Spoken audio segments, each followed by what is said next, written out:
오늘도 이제 교회력을 따라서 교회 정과에 기록된 본문의 말씀, 오늘 좀 긴 내용의 말씀을 봉독해 올렸는데요. 13절 말씀 보면 엠마오라 하는 마을로 가면서 하는 말씀이 기록이 됩니다.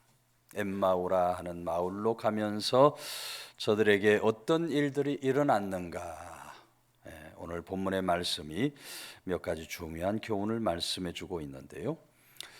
15절 말씀 보면 그들이 서로 이야기하며 문의할 때에 예수께서 가까이 이르러 그들과 동행하시나 말씀이 기록이 됩니다. 동행하셨다 하는 말씀은 헬라어 원어로 보면 쉬엔 포리오마이라는 말인데요, 여행하다, 걷다라는 의미를 가진 미완료 시제입니다. 이 미완료 시제니까 예수님께서 이 제자들에게 그저 슬쩍 나타났다가 사라지신 것이 아니라 엠마오 내려가는 그 긴 시간 동안 계속 옆에서 동행을 해 주셨다는 것입니다. 그래서 여러분, 오늘 우리 주님께서는 오늘 믿음의 길을 걸어가는 우리들과 동행해 주시는 주님이 되시는 줄로 믿으시기를 바랍니다. 오늘 성도는 절대로 혼자가 아닙니다.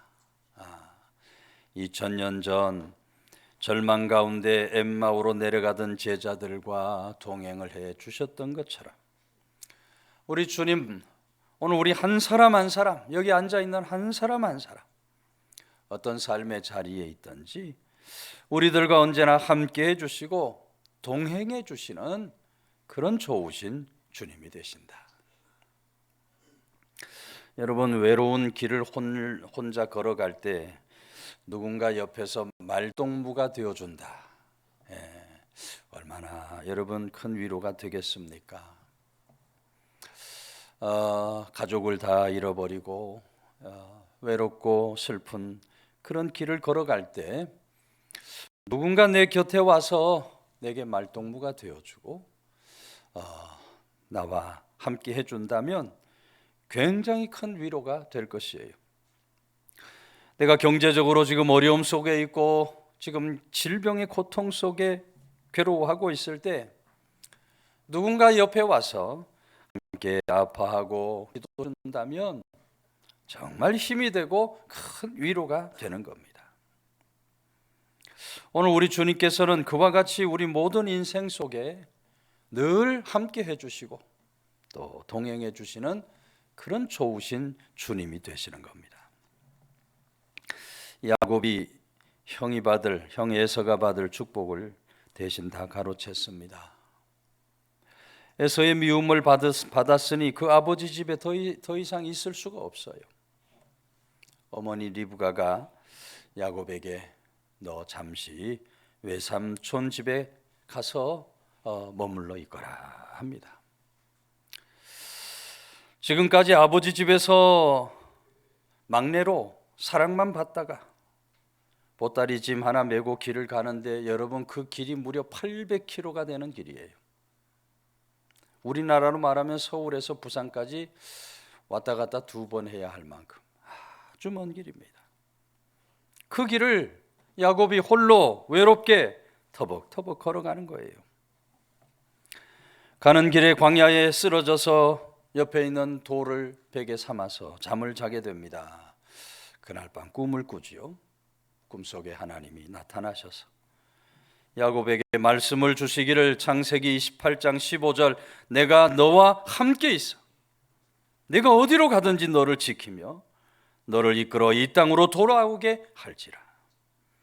내가 내게 허락한 것을 다 이루기까지 너를 떠나지 아니하리라. 절망의 야곱, 눈물의 야곱에게 하나님께서 찾아와서 함께 해주시겠다, 끝까지 동행하겠다, 그런 약속의 말씀을 주신 거예요.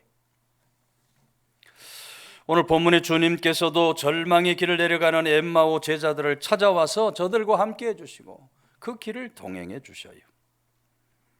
말씀을 보면 저들과 이런저런 대화를 나눕니다. 근데 이 두 사람이 얼마나 절망이 됐는지, 막달라 마리아가 슬픔에 젖어 예수님 보지 못했던 것처럼 저들의 눈이 가려져서 예수님이 왔는데도 예수님을 알아보지 못합니다. 본문 16절 말씀에 그들의 눈이 가려져서 그인 줄 알아보지 못하거늘, 예수님을 알아보지 못했어요. 여러분, 우리 마음의 문이 닫히고 영의 눈이 닫혀버리면 우리 주님을 바라볼 수가 없습니다. 우리 마음의 문이 닫히고 영의 눈이 닫혀버리면 주님이 하시는 말씀도 그 말씀의 뜻이 무엇인지 깨달을 수가 없어요. 들을 귀가 열려버리면 우리 주님의 그 음성을 우리가 들을 수가 없게 되는 거예요.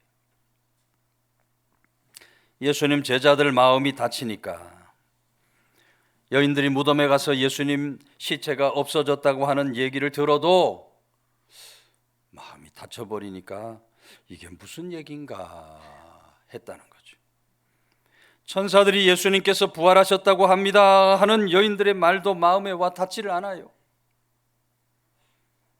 그러니 저들이 아니 예수님 돌아가셨는데 우리가 여기서 더 할 게 있겠나, 우리 살 길 찾아가야지, 그런 생각으로 지금 엠마오를 향해서 내려가고 있었던 거예요.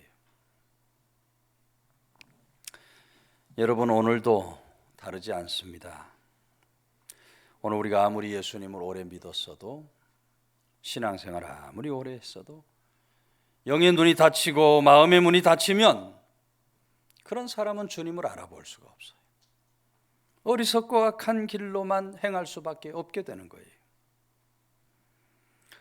오늘 같이 부른 찬송가 88장 내 맘이 아플 적에 큰 위로 되시며 나 외로울 때 좋은 친구라, 온 세상 날 버려도 주 예수 안 버려 끝까지 나를 돌아보시. 주는 저 산 밑에 백합 빛나는 새벽별 이 땅 위에 비길 것이 없도다. 우리는 영의 눈을 뜨고 그렇게 주님을 찬양하며 살아갈 수 있어야 할 줄로 믿으시기를 바랍니다. 고 최자실 목사님을 여러분들 잘 아실 겁니다. 이 최자실 목사님은 12살 때 우연히 당시의 부흥사 중에 아주 유명한 부흥사인 이성봉 목사님 부흥회에 참석을 했다가 그 말씀 앞에 통에 자복하고 예수를 믿고 거듭나는 체험을 합니다. 그런데 8.15 해방 후에 사업이 잘 돼요. 큰 돈을 벌고 보니까 너희가 부유하여 하나님 없다 할까, 말씀처럼 너무 돈 많이 벌고 부유하니까 금방 하나님을 떠나버리고 말아요. 그러다가 1953년 어느 날 큰 시련이 닥칩니다. 늘 자신을 위해 기도해 주시던 어머니가 돌아가시고, 어머니 돌아가신 후 열흘 후에 큰딸이 교통사고를 당해서 후유증을 앓는데, 그러다가 그만 큰딸도 세상을 떠나게 돼요. 사업도 그렇게 잘 되던 사업도 실패하니 가지고 있던 재산을 다 잃어버려요. 설상가상 몸에 심장병까지 생기는 겁니다. 최자실이 내가 이렇게 살아서 뭐하나 자살하기로 결심하고 먹고 죽을 약을 준비해서 삼각산 골짜기로 올라갔다 그래요. 근데 그 순간 어디선가 돌개바람이 불어와서 손에 있던 약을 다 날려버려요. 어떡하나 망연자실하고 있는데 우연히 그 삼각산에서 친구를 만난 겁니다. 그리고 그 친구와 함께 삼각산 부흥회에 참석을 하게 되어 부흥회에 가보니까 놀랍게도 그 옛날 자신이 은혜 받았던 이성봉 목사님이 이 삼각산에 올라와서 부흥회를 인도하시는 거예요. 32년 만에 이성봉 목사님 만나서 그 말씀을 들으며 말씀 앞에 통해 자복하고 믿음을 회복하고 성령을 만나는 그런 놀라운 은혜를 경험하게 돼요. 최자실 목사님 쓰신 나는 할렐루야 아줌마였다. 라는 책에 보면 당시에 그 놀라운 은혜를 이렇게 적고 있어요. 나는 부끄러운 줄도 모르고 통곡하기 시작했다. 어린아이가 엄마를 떠났다가 다시 만나 어머니의 품속에 안겨우는 울음, 바로 그런 울음을 울고 있었다. 나는 높은 바위 위에 올라가서 시간 가는 줄 모르고 감사의 기도를 드렸다. 어디서 기운이 나오는지 내 소리, 기도 소리는 천지를 진동하는 것 같다. 그렇게 하룻밤과 하루낮을 기도 찬송으로 보내고 나니 아쉽게도 부흥회는 끝나고 말았다고 적고 있어요. 여러분, 이 부흥회 이후에 최자실 목사님이 신학교에 들어가서 공부를 하고 후에 조영기 목사님과 여의도 순복음교회를 설립하는 일에 함께 힘을 보태게 되죠. 예수 그리스도, 늘 함께 하시고 동행하시는 예수 그리스도 성령 하나님을 만나고 나니 최자실 목사님의 인생이 정말 놀랍게 변화되고 한국교회 안에 놀라운 믿음의 열매를 맺는 귀한 주의 종이 될 수 있었다는 겁니다. 여러분, 오늘 우리 주님께서는 오늘 여전히 우리가 절망의 자리에 있을 때, 우리 인생 내리막길에 있을 때 우리를 붙들어 주시고 우리를 일으켜 세워주시는 주님이 되시는 줄로 믿으시기를 바랍니다. 오늘 내 삶의 자리에 어떤 일이 있든지, 지금 내 삶의 자리에 어떤 일이 있든지 우리 주님이 나와 함께 하시고 우리 주님이 나와 동행해 주신다. 동행하시는 우리 주님을 믿음으로 바라보면서 넉넉히 이기고 승리하는 복된 세상 믿음을 사는 성도들 다 되시기를 주의 이름으로 축원해 드립니다. 17절 말씀, 예수께서 이르시되 너희가 길 가면서 서로 주고받고 하는 이야기가 무엇이냐 하시니 하고 기록을 합니다. 그랬더니 제자 중에 하나인 글로바가 22, 3절에 이렇게 대답하죠. 예수님이 돌아가신 지 사흘이 됐는데 여인들 무덤에 가보니까 무덤 문이 열리고 예수님이 안 보인다고 이야기를 전합니다. 천사들 나타나서 예수님 부활하셨다고 했답니다. 그러니까 예수님이 그 말씀을 들으시고 저들에게 말씀을 풀어서 설명을 해주셔요. 25절 이하의 말씀이에요. 이르시되 미련하고 선지자들이 말한 모든 것을 마음에 더디 믿는 자들이여, 그리스도가 이런 고난을 받고 자기 영광에 들어가야 할 것이 아니냐 하시고, 이에 모세와 모든 선지자의 글로 시작해서 모든 성경에 쓴 바 자기에 관한 것을 자세히 설명하니라. 예수님께서 제자들에게 구약에 기록된 그 말씀대로 예수님께서 십자가 고난 당하시고 다시 사시는 부활의 열매가 되셨고 이제 영광의 자리에 들어가실 것이다 하는 말씀을 주신 거예요. 여러분, 예수님은 우리 인생에 답을 주시는 주님이신 줄로 믿으시기를 바랍니다. 저들이 이것이 도대체 어찌된 일인가 그렇게 염려하고 걱정하고 있을 때 우리 주님께서는 그런 자신들의 문제, 고민하고 있는 문제를 잘 설명하시면서 인생의 답을 다 풀어주셨어요.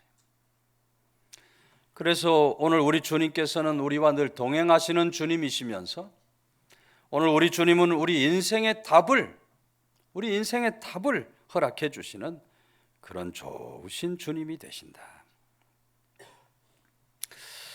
여러분, 저들이 엠마오에 이르렀을 때 날이 저뭅니다. 그래서 저들이 예수님께 권하죠. 선생님, 날이 저물었는데 여기서 식사하고 좀 쉬어가세요. 그래서 저들과 함께 식사를 하는데 예수님이 축복기도 하시고 떡을 떼어 줄 때 저들의 눈이 밝아졌다. 30절 31절 그들과 함께 음식 잡수실 때 떡을 가지사 축사하시고 떼어 주시니 그들의 눈이 밝아져 그인 줄 알아보더니 예수는 그들에게 보이지 아니하였다. 떡을 받아 먹을 때 눈이 뜨여졌다 했어요. 학자들마다 그래서 우리가 영생의 떡을 잘 받아야 한다. 성찬할 때 세례를 받으신 분들 다 우리 영생하는 떡을 받는데 그걸 가볍게 생각하면 안 돼요. 우리 주님이 주시는 영생의 떡을 받아야 우리 영의 눈이 떠질 줄로 믿으시기 바랍니다. 절망의 눈이 희망의 눈으로 바뀌고 어둠의 눈이 밝은 눈으로 바뀌어지게 되는 거예요. 32절 그들이 서로 말하되 길에서 우리에게 말씀하시고 우리에게 성경을 풀어주실 때 우리 속에서 마음이 뜨겁지 아니하더냐. 여러분, 성령 하나님이 임하면 마음이 뜨거워져요. 성령 하나님이 임하면 우리 마음이 뜨거워지고 믿음이 회복되는 역사가 일어나는 거예요. 그렇게 마음이 뜨거워지고 믿음이 회복되니까 엠마오로 가던 제자들 어떻게 합니까? 발걸음을 돌려서 다시 예루살렘을 향해 올라갑니다. 예루살렘은 뭐가 있는 곳이에요? 하나님의 성전이 있는 곳이에요. 당연히 하나님께 예배를 드리는 곳이에요. 그래서 여러분, 성도는 절대로 예배의 자리를 떠나서 안 될 줄로 믿으시기를 바랍니다. 시험이 다가오고 절망이 다가오면 제일 먼저 오는 것이 교회와 멀어지는 거예요. 하나님 살아계시다면 왜 이런 시험이 오나, 고난이 오나?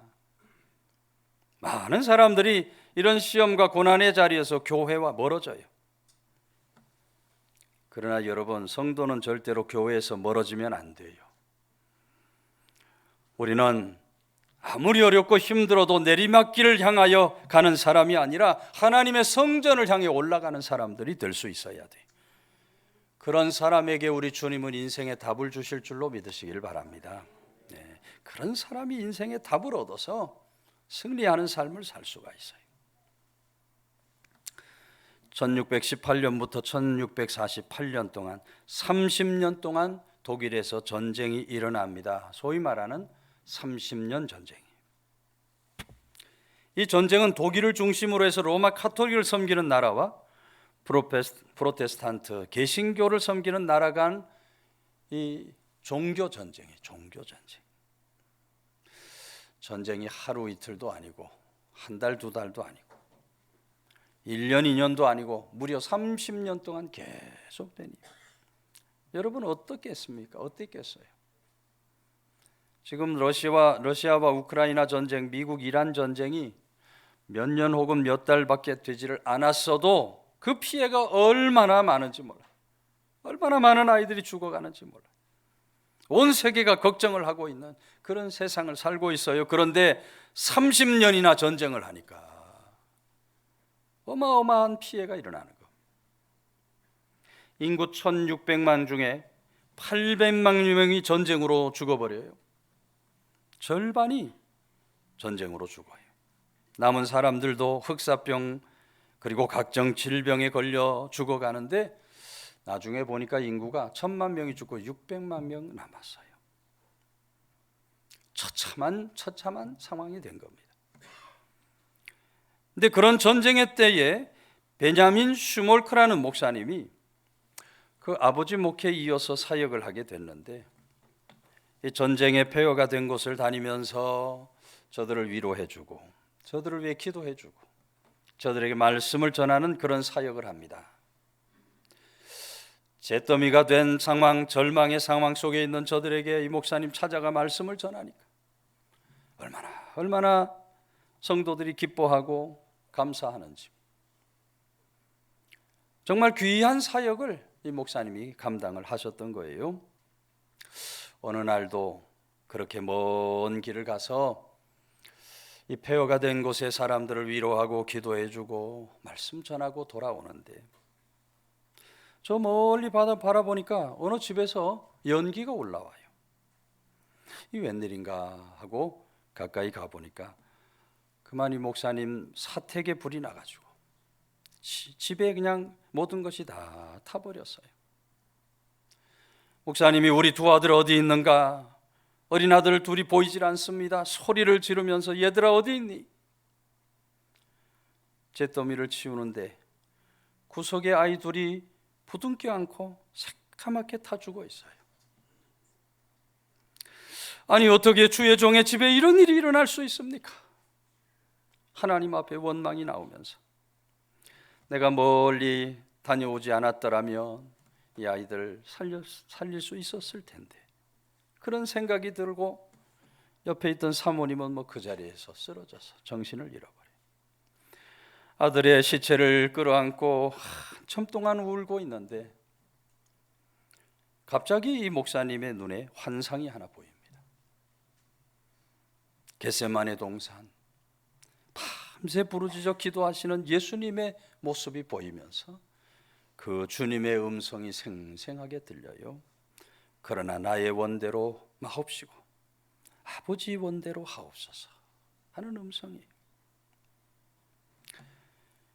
슈멀크 목사님이 예수님께서는 나 같은 죄인을 위해서 십자가 달려 돌아가시기 위해서 그렇게 겟세마네 동산에서 밤새 땀방울이 핏방울 되도록 부르짖어 기도하셨는데 내가 당한 고통, 우리 주님이 당한 고통과 고난과 비교할 수 없다. 그렇게 생각하면서 그 자리에 엎드려 이렇게 기도를 드려요. 하나님이 죄인을 용서해 주십시오. 교만한 저를 용서해 주십시오. 약한 자를 도움으로써 의롭게 되었다고 착각한 저를 용서해 주십시오. 주님 이제 무엇이든지 주의 뜻대로 행하시기를 바랍니다. 주의 뜻대로 행하시옵소서. 그 기도와 함께 영감을 얻어서 이 목사님이 찬송가 가사를 씁니다. 나의 예수님, 주님께서 뜻하신 대로 오 내 뜻을 주의 뜻대로 하소서. 주의 사랑의 손에 내 모든 것을 맡깁니다. 슬픔을 통해서나 기쁨을 통해서나 나를 주의 소유로서 다루시고 내가 주의 뜻이 이루어지리이다 라고 말하도록 계속 나를 도우소서. 여러분, 이 시가 당시 독일의 작곡가인 카르마리아 본 베베가 작곡한 오페라 마탄의 사수 서곡의 곡조를 붙여가지고 만든 찬송이 오늘 우리가 말씀을 나눈 후에 부를 찬송가 549장 내 주여 뜻대로. 여러분, 오늘 우리들이 좌절 절망의 내리막길을 갈 수가 있습니다. 오늘 우리들이 고난과 역경의 내리막길을 걸어갈 수 있어요. 그러나 그 길에서 우리 주님을 만나기만 하면 답을 얻을 수 있게 될 줄로 믿으시기를 바랍니다. 우리 모두 엠마오의 제자들처럼 우리 주님을 만나서 주님의 뜻대로 되기를 원합니다. 믿음의 고백을 드리며 넉넉히 이기고 승리하는 그런 믿음 세상을 사는 성도들 다 되시기를 주의 이름으로 축원해 드립니다.